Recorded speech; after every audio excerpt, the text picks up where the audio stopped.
We are living in unprecedented times. No matter what industry you come from, we must all review, rethink, and reinvent ourselves. Are you an entrepreneur that is trying to adapt your business to the new norm? Well, you are listening to the 2020 Entrepreneur, a podcast that will motivate you and have you think outside of the box. My name is Hugo Almeida, and with over 30 years of being an entrepreneur, I am here to share and inspire you with my experiences and help invent a new you.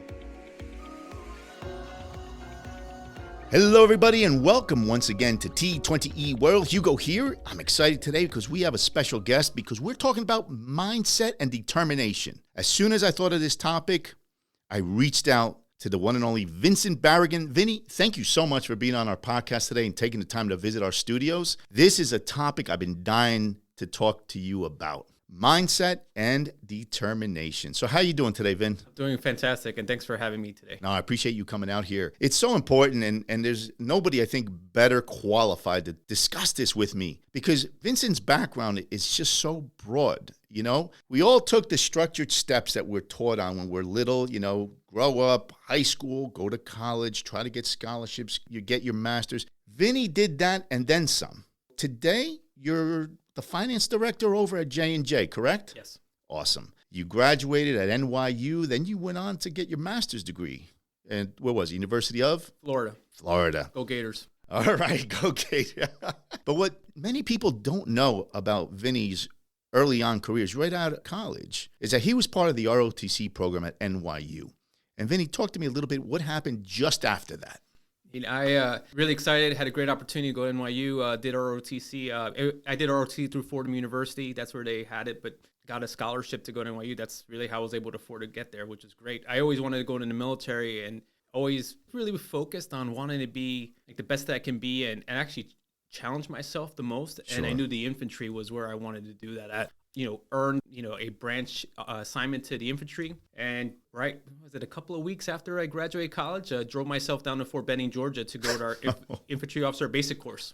Wow, that's crazy. Again, mindset and determination, right? So there's many different types of mindsets. There's fixed, where, we all grown up and we're taught a certain way, right? So we follow those steps. That's a certain type of a fixed mindset. But then there's the growth. Growth mindset is something where we're always setting some sort of a goal, but we're always shooting to improve upon, all right? And that's why I love to put in determination, because when you set your mind to do something, you're determined to reach that goal. So you have a vision and you're determined to get to that goal. So Vinny, talk to me about what happened. So it's just fascinating, and we've never had the opportunity really to talk about what happened after NYU. So unfortunately, we went to war. And I know that you went off to Ranger School, right? And Airborne School. So Ranger School, talk to me a little bit about that. I know that that's like a brutal, how many weeks is it? 12? More? I try not to remember. It's 3 phases. Yeah. I think each phase is around 2 to 3 weeks. So let's just say about 1.5 to 2 months of training. Wow. And I could only imagine brutal, maybe, the one word definition. It's hard. Brutal is a tough word. If you really think about it, it's Army's way. It's the most premier Army training for infantry officers and soldiers. And it's really about preparing leaders to be ready for combat without actually putting them in a combat scenario. So mindset, getting through those brutal days of training. Yeah, besides being physically ready, which is very important. It's very important. But the mental aspect. But it's almost all mental. You think about it, like you are being simulated under combat conditions. So what do? You are being put through training, combat operations, patrols, very little sleep, very little food. And really what's got to get you through is, besides obviously your Ranger buddies to your left and your right all working together, it's really your mental attitude. Like, do you have what it takes? And do you want it bad enough? I think it's about half of people don't graduate Rangers. And so can you get yourself up? Can you keep yourself focused on like what you need to do at that precise moment and not worry about being hungry, being sleepy, being tired, or wanting to go home, see your family? Oh, my God. And you were telling me briefly just before you came on about a good buddy. He was in the school with you in Rangers, and he got hurt or something, right? And they recycle you, and you have to kind of do that whole phase all over again. So talk to me a little bit. What happened? I had a really good friend, and we did our infantry officer basic course together. We were in the same platoon. We both went to Ranger School. And actually, we both didn't pass a phase. It was the second phase. It was a mountain phase in northern Georgia. And I remember, we were all obviously really upset that we didn't pass. And, obviously, but you knew like, hey, you're going to recycle. You're going to do this all over again. And I just remember him walking away and saying, I can't do it anymore. And I was just like, no, let's do it. Sure. You can do it. Like, I'm here with you. And he's like, I can't do it anymore. And I had to kind of let go. But like mentally for me, it was like hard. All right. I got to give it another shot, right? I don't want to walk away from this without my Ranger tab. Now, what's the process after Rangers? You did Airborne School as well, correct? Yeah, I had done Airborne School before. Oh, okay. Which was great because I got it out of the way. I did it when I was a ROTC cadet. Got to Ranger School, and a little bit tidbit. I had always wanted to go to the 173rd Airborne Brigade, which was based in Italy. Yeah. Vincenzo, right? Yeah. I did not get assigned to that unit right out of college. Okay. So, but I was great. I was going to go to Germany, so I was really excited. But this, I think, we're talking about determination. I had kept asking throughout the entire time that I was in Fort Benning, Georgia, and training, like, is there a slot? Is there a slot? Is there a slot? So what did I do? Like the next Monday after I graduated Ranger School, I went and I asked. I was like, hey, is there a slot to go to the 173rd Airborne Brigade? I was informed, hey, by the way, there's an officer who didn't graduate Ranger School. Oh, wow. And they need a new platoon leader. Can you be there in a week? It just happened to work out that way. It just happened to work out that way. But you were determined to be a part of that 173rd. Yeah, and I was like, look, if I don't ask, like, what's the worst thing they're going to say? They're going to say no. No. And it happened. I walked in, I asked. Someone had just quit Ranger School. And, I was on a plane in 3 days to Vicenza, Italy, and the rest is history. Wow. So we'll touch upon this really quick. So I'm just curious. I remember you were based in Vincenzo, Italy, and that was where the whole Airborne Brigade was, correct? Yes. And from there, you were deployed to Iraq. Yes. We go to war. He gets deployed. What year was that again? 2003. Yeah, Operation Iraqi Freedom. That's right. And now we need to take over the airport, if I'm not mistaken. And you were on that airplane and deployed to in the evening to just take over the runway, correct? Something like that? Yeah, so our brigade was tasked to seize an airfield in northern Iraq. Obviously, we wanted to push, from the south to the north. We also wanted to go from north to south. Originally, there was some thought that we'd be able to go through Turkey and go overland. That didn't work out. Didn't happen, yeah. So then the only option was to seize an airfield and then bring everything in through that airfield. And that's one of the key responsibilities of an airborne unit. Sure. Is to seize airfields, secure it, and then start bringing in, further units, equipment, et cetera. Crazy. I just got to ask you, what was your mind going through as you were approaching the airstrip and you knew any second that door would open and it was time to go? Yeah, so maybe a little bit of further background. We had been trained to do this.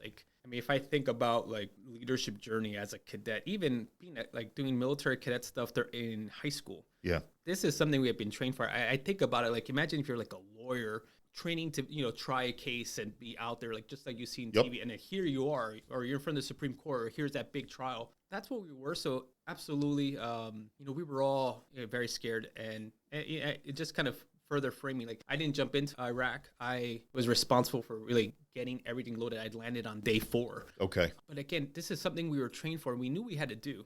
Yeah. And I think that mindset of hey, feeling really confident about you, your team, your organization, and hey, this is what we're meant to do. I think that's really what helped drive us deploy into combat operations. Man, I remember once having a conversation with you, and I'll never forget what you told me was when that door opens, it's just go. You put your head down. I think you're touching the guy in front of you, and it's no choice. Whether they pause or they don't pause, you're pushing. Yeah, when you're jumping out of the airplane, and especially as a leader, look, there's something unnatural about just have a perfectly good aircraft. But, when you're a leader or you're just a teammate, it's not just about you. It's about the person next to you, and you do your job for, obviously because it's your responsibility. But by the way, you don't do your job well, it could get the person to your left or your right you killed. Yeah. And I think that mentality and mindset is what really allows soldiers, and I think about a lot of our first responders, to do what they have to do every day under challenging situations. Wow. Yeah, so then just kind of fast forwarding, thank goodness you came back safely. Thank you. And thank you for your service, by the way. Thank you for your support. And here's another transition, right? And again, it comes into play the mindset and determination that you had instilled inside you. You come out of the war, you come back to the U.S., now you want to get on and move forward in your life. So how the heck did you go from, coming out of war, landing in the U.S. and now looking to take it to that other level, meaning you furthered your education after the military, and then you got your feet into corporate America. That's a whole other mindset and determination to move up the ladder of the ranks within corporate America. Take us through that. Like, you come back, and now you got to do some research, figure out what the heck you want to do with yourself. How did it work out? It was a challenging journey. I think it all started with I was in the military. I just made captain. There was obviously a clear steps of what would go next. Get a lot of support from my command, but I liked the military. I loved the camaraderie, but I couldn't see myself doing this for 20 years. I think it was a different kind of mindset, and Sure. I think this was the right time for me to make a change. And in my mind, I was like, okay, if I make the wrong choice, I could always try to come back. Yeah.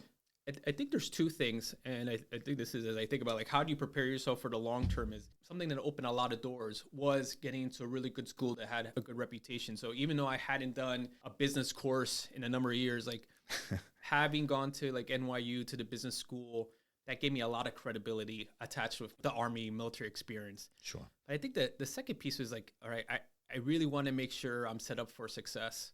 What's the best way for me to kind of get into and see the right opportunity? So, I did a lot of research, and I talked to a lot of officers before me and people who are also doing the same transition. And again, the world has changed a lot for veterans. I'm really happy for that. Sure, that's veteran awesome. gets out now, like, there's MBA There's programs, there's any kind of company. That's not the way things were in 2004. Yeah. You still were really trying to fight hard to try to sell yourself as a product. Like, why you want to hire me, someone who hasn't done that traditional path? But, I found a great recruiting firm that specialized in connecting junior military officers with corporate America. And I just jumped into the research. Sure.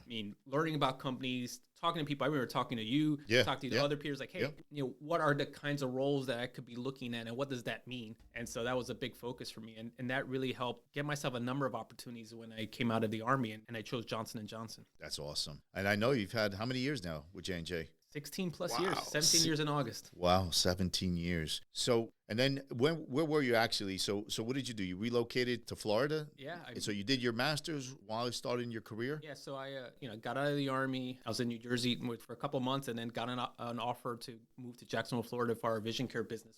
J&J manufactures the AccuView contact lens. So anyone who wears them, like, that's the number one contact lens in the world. Moved there. So, new state, new corporation. And I think it was like, okay. Oh, and by the way, kind of a technical role, senior financial analyst. Like, I did not have a finance or an accounting degree. So really big focus on, okay, I'm here, I got the job, but now what do I do with it? And how do I learn and catch up to my peers as quickly as possible? So here's a whole other role play. Now, determination, right? And the mindset that you need. Now all of a sudden, you're in the world of corporate America. And I always talk about the good, the bad, the ugly of corporate. And you've managed to just climb up the ladder, and God bless you, man.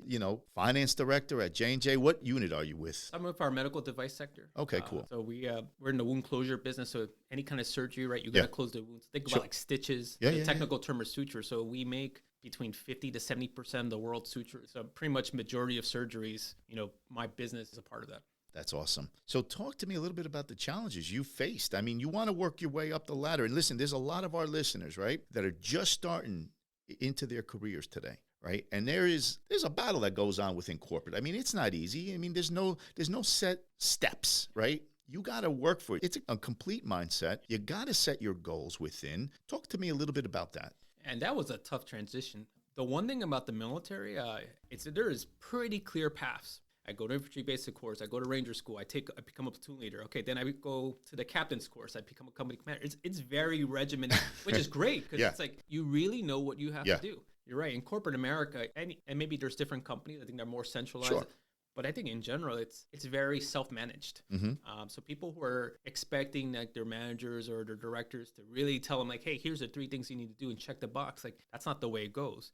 I think the one thing that has really helped, pretty objective about myself, like what are my strengths? What do I bring to the table? What are things that maybe other people are doing better than me? And I really try to look at my environment. Who are those people who are getting promoted quickly? Who are those people who seem to get the attention of management? How do I, morph myself without, to leverage the strengths that those people are demonstrating while still being true to myself? And I think that has, once I kind of figured out how to do that and realized like, how do I really talk about and perform well, then, doors start opening. Yeah, it's true. It's true. Listen, you can't sit back at your chair in corporate. No. If you want to work up that ladder, if you have goals, takes complete mindset, definitely takes determination, and you know what, resilience to a big part of this, because we always talk about it in other episodes. How realistic it is. The good, the bad, the ugliness, right, of corporate America, and there's a lot of people, there's a lot of selfishness within corporate as well, just like in anything you do in life, right? So talk to us now,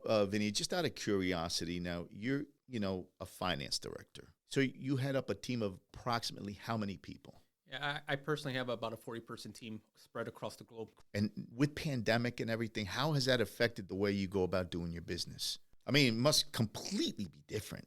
Let me try to answer that in two ways. I think this really came from like the military. Is like I've always known that you do not get things accomplished by yourself. Teams get things accomplished, and building that rapport and engagement with your team is vital. I had always focused to build a high-performing team. So when the pandemic came, and I needed to ask my team to do more, right? And more when they're also all challenged around personal life, just like we all were. Yeah. It really helped take us to the next level. If you wait until the pandemic to really start caring about your team as people, or understanding their personal situations or their development plans, it's too late at that point. Yeah, you're behind the 8 ball already. And so even hearing like other executives speak, it's like those are relationships, and having that set up front is what really has taken like organizations that have done well to really take it to the next level. Wow. Awesome. So, Vinny, I wanted to ask you some of the things that you have done personally to just improve upon, meaning you set goals. I've known you many years, and you've always been very disciplined. But give us, you as outside of corporate, some of the goals you always set, you're always determined to hit some of them goals. Share some of the advice, to some of our listeners. Your day-to-day. I know now you said, we were just talking about it. You got back into the gym. You're trying to get back in shape. I mean, what do you do outside of the corporate America? Your mindset and determination, some of the goals that you challenge yourself with. Yeah, I'll give you one example. And I think if you remember, right, I did an internship in Congress when I was in college. I do remember that. And I've always had interest of how do I directly give back to the community. And I've been able. That's awesome. J&J has given me a lot of outlets for that, but I always wanted to kind of take that next step. But as talk about goals, right? Sometimes you're at a different point in your life where maybe work takes priority, or hey, I'm starting a family. But I told myself, hey, this is the year that I wanted to. I line with my wife. Hey, we've got to make some time. This is really what's important to me. And this year I was nominated by my town council to serve on our veterans memorial committee. Oh, that's which is awesome. Something I have a lot of passion around. And I think for me is outside of the job, like I really want to kind of be part of something in my community, like directly. And that's something I've had in my mind probably for a decade. Yeah. And it's not that, oh, hey, I'm procrastinating. It's like, no, maybe it just wasn't the right time. It wasn't the right time. This was the year, right time. I was able to make the right connection and the right opportunity. Oh, good for you. And then I took it. That's awesome. I think, giving back to the community is a huge part. I mean, I'm always in the mindset of doing that, right? Anything that we do, including this podcast. This podcast is all about guiding that next set of leaders, all of the Generation Z, the millennials, people are coming, whether they're graduating high school, whether they're graduating college. Listen, at the end of the day, what is it that we're trying to do and accomplish with this podcast? We're just trying to reduce the amount of time, guys, of you figuring things out. When I was coming up in corporate America, I didn't have all these programs in place. There's a lot of things that we just kind of had to figure out through trial and error. And what we try to do is eliminate all that time that you can possibly lose by the trial and error, all the mistakes, So hopefully you're taking a lot of value, especially having a special guest like, Vin Barragan with all his experiences, not only in the military, but corporate America. It takes strong mindset. It takes discipline, definitely takes determination to get to what you want to do in life. So, Vinny, as we wrap up this podcast, and thanks again, man, this is awesome to have you here. I've been dying to get this topic with you in here. And so before we start wrapping up, Vinny, let me ask you this. As we close, if there's a little bit of advice that you can give our listeners, what would that advice be? Yeah, I was thinking about that. And it's actually, I want to share something that I'm doing for myself, right? Start thinking about ourselves as like a product, right? Think about like the iPhone or something else that like, hey, it just resonates. There's a brand. Think about yourself as a brand, as a company. What are those attributes that you bring to the table? What do you do better than others? You have to learn how to sell yourself. Because when you're interviewing for a role or you're trying to get a promotion, Like, you want people to buy you, right? So I think that's part one. Think about it that way. The second part, and I think this is something that I've started really doing successfully over the last 2 years. Think about yourself as a company, and every company has a board of directors. So when you're coming out of college or you're in your first role, you might need a certain level of board of directors. Like, sometimes, your parents might be your board of directors because they've taken that next step, et cetera. Sure. But as you progress in your career, or as you have a different situation, like let's say I'm thinking about going to grad school, or hey, I think I'm joining that startup. You may need to change those board of directors, and that's okay because you're growing, and the people who gave you advice, like, they may not be able to support you, and that's okay. So then you have to continue reinventing that. So if I had to leave you with any words of wisdom, is think about yourself as a product. What are those attributes? What's your brand statement? And make sure you continue having like a really good set of board of directors to help guide you in the direction you want to go. Oh, Vinny, that's great advice. Never thought of it like that. Wow. That's huge. Thank you so much, Vinny, and to all of our listeners out there. Thanks again for staying tuned to our episode here at T20E World, where we try to bring you the best. Hope you got a lot out of this one, because I sure did. Vin, thanks again for showing up at our studios and spending some time with us here to talk about mindset and determination. This is Vincent Barragan and Hugo, and we are checking out.